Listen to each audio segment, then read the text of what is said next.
Good evening and welcome to the first edition of a planned new series on the importance of music across all cultures around the world. I'm Serena Day. Tonight we have an exciting lineup of musical performance and topical items. I'll be having a discussion with my studio guests, Chief Gift Amu and Tom Lear. But first, our cameras caught up with Anita Axelsson from Sweden, who has much to share with us about how she used music to help overcome a difficult health issue. Yeah, the thing is, unfortunately, last year I got the diagnosis that I have breast cancer. So in that time it was so hard to get the chemo, and I have just a little bit small kids at home, so I couldn't go and cry. So the only way I did, I just started singing. And I realized like singing was just like a healing, because at that time I didn't even think about the sickness, about the fear. So I started writing and singing my song, and when I started getting better, I decided now I have to put the energy in singing. So that's why I started singing. What a touching story that was. Clearly music has had a very positive effect on Anita, psychologically and physically. Turning to you first, Chief Amu, have you experienced similar stories with other people? Yes, I have, yes.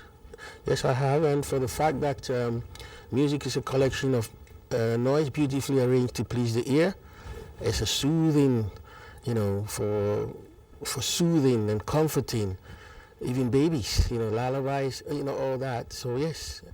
And how would it be relevant to people with cancer? Well, cancer is a painful thing, and in the West, normally people will rely on morphine or other derivatives. But the fact that it's very expensive, in most cases in the rural areas, people have actually learned to condition themselves to listen to pleasurable music, soothing music, and a music that one would say either put you to sleep or put you in an euphoria, release the endorphins and make you feel so happy. Oh, those endorphins are helpful, aren't they? Thank you so much. Okay. Our cameras are also been busy on the Isle of Skye at the Gaelic College, Solmore Ostig. Our crew interviewed an up-and-coming young musical star, Amina Davidson. She had a lot to say about the positive effects of music on her emotional life.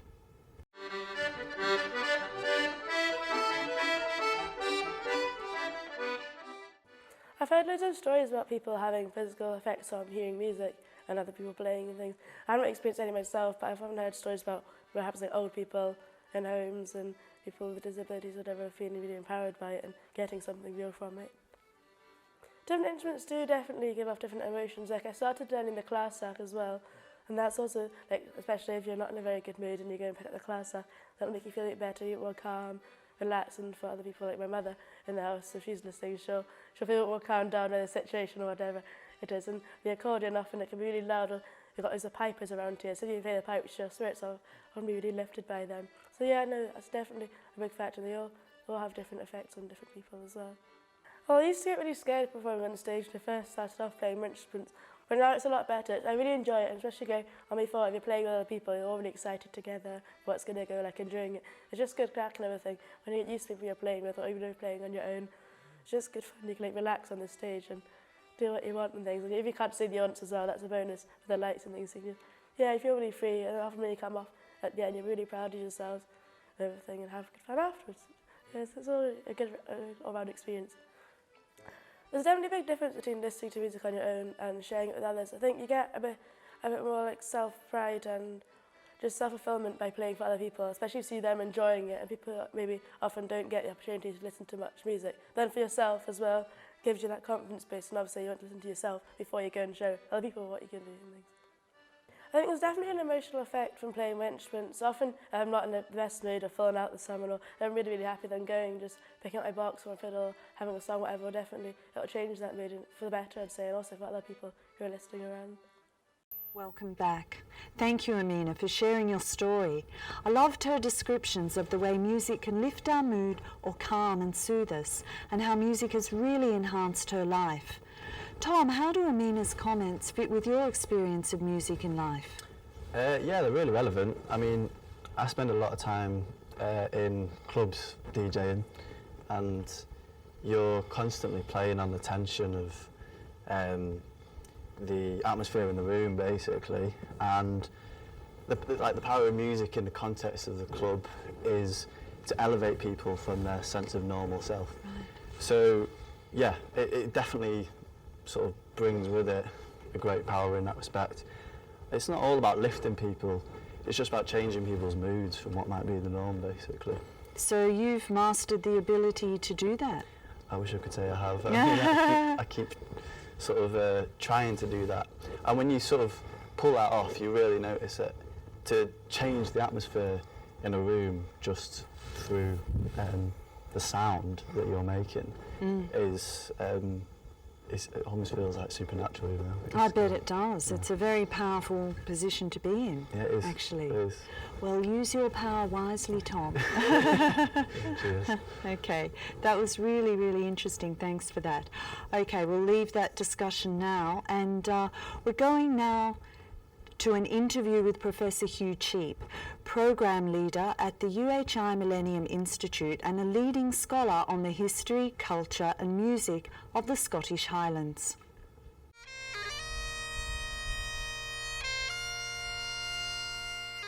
Well, I must say it's a way of life. You know, although I'm not teaching music, I do help with the music course, but because I've been involved in music in one way or another for 30 or 40 years, so it becomes a way of life, and in some ways you couldn't do without it.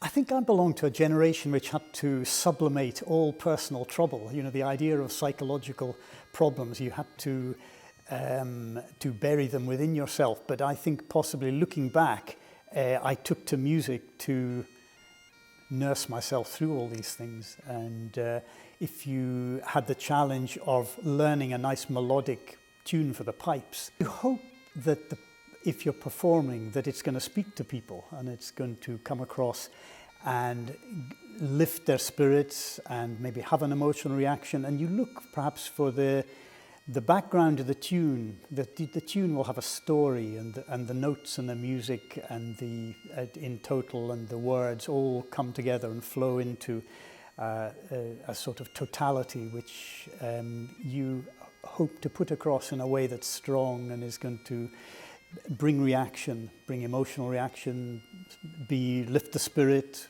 and generally do good. And of course in that yourself. And so that then that almost it transmits that spirit of feel good and doing good. From my personal point of view, that music is it feeds the soul, and it's so moving and it's emotionally lifting that I'm assuming it does that for everybody in a way. Because I think everyone has music in them, and I've noticed in the past people would say, "Oh, I'm not musical," but I think everyone responds to music. It's just like a rise and fall in the tone of a voice, and you know, you immediately notice it. And I think music is good for everybody. Fascinating stuff. What an interesting interview. If you've never thought about music in that way and the effects it can have, there's certainly a lot to consider, isn't there? Chief Amu, what did you think about Professor Cheap's comments, and can you relate it in your own life? Definitely, yes. Music is a collection of a collection of noise, beautifully arranged to please the ear. Yes. And yes, if it can be arranged to comfort, to soothe, even children's lullaby. So across the board, I can put my hands and bet my last penny to say, music is a fruit of life. The fruit of life. Yes. Yeah, and music can be very comforting to Very people. comforting, very soothing, very emotional, very what do you call it? It can make you aggressive as well. I mean, Yes. it can do anything. It's just like a clay. It's just like a potter playing with clay and trying to create something flexible and yet complex, depending on who's playing it. Like our skilled Amina. Yes. You know? It depends on who's playing it. Yes. Yes. Okay, fantastic. Thanks for those comments, Chief Amu. Really, really great. Okay, we'll leave that there for now and go into an interview with Bob Anderson, a Doctor of Music from Glasgow University. One of Dr. Anderson's special interests is the use of music in pain management. He spoke to our reporter recently. I think there's a great connection between music and emotion. People use music for a variety of reasons, to regulate mood, to lift their mood, to express themselves. I suppose it's, you have to differentiate between listening to music and playing music, performing music, and even just having music in the background. Those are all different types of activities, I suppose. In terms of healing, in terms of improving, cognitive ability and so forth. There's the notion of the Mozart effect, which comes from a study done, I think, in 1993. The results of which was published in, I think, Nature journal, and it promoted the notion that listening to Mozart could improve people's cognitive functions. But I think really that goes back to the notion of people's preferences and how for music and how that can then promote a person's mood. There was a later study done, I think, in 2005, and the BBC were involved in that, and it was done through schools throughout the UK, looking at how certain genres of music could improve pupils' ability in school. And it was found that actually that Blur was just as effective as classical music.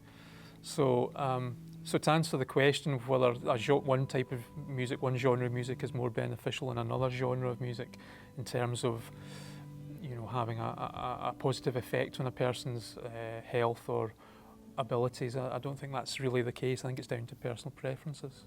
Music is a communal experience. Everybody has experiences of music. In terms of producing music, there's a notion that's one sphere of human activity that creates flow, which is a psychological state whereby if you're involved in an activity, you become so immersed in it that you don't think of anything else. So it's a very enjoyable sensation. And music is one of those activities that can create that, where you're immersed in it, and so you can forget about other things that are going on around you. And I think that one of the studies that's been undertaken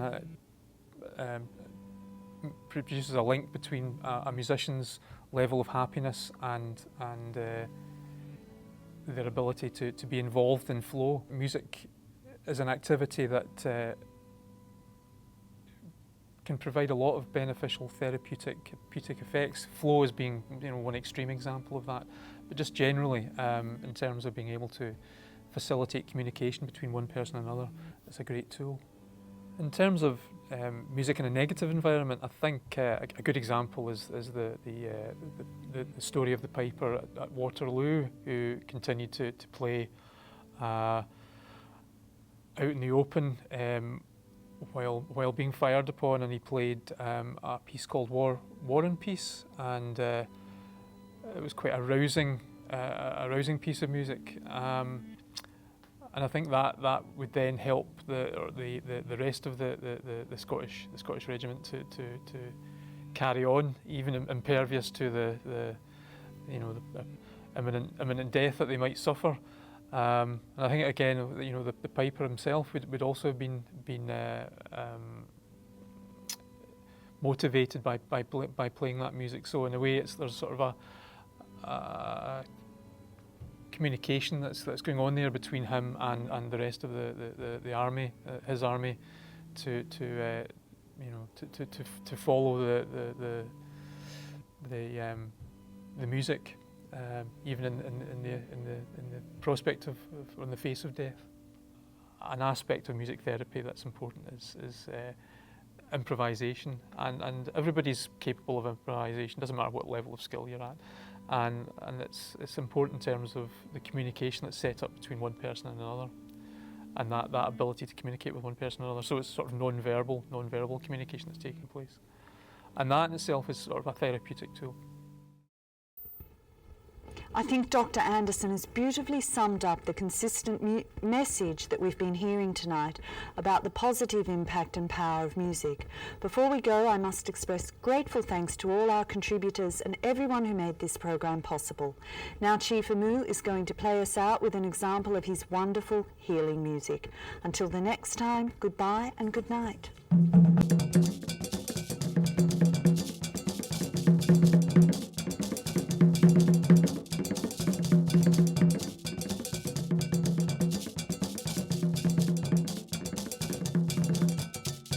Ia foto kwa magbanako.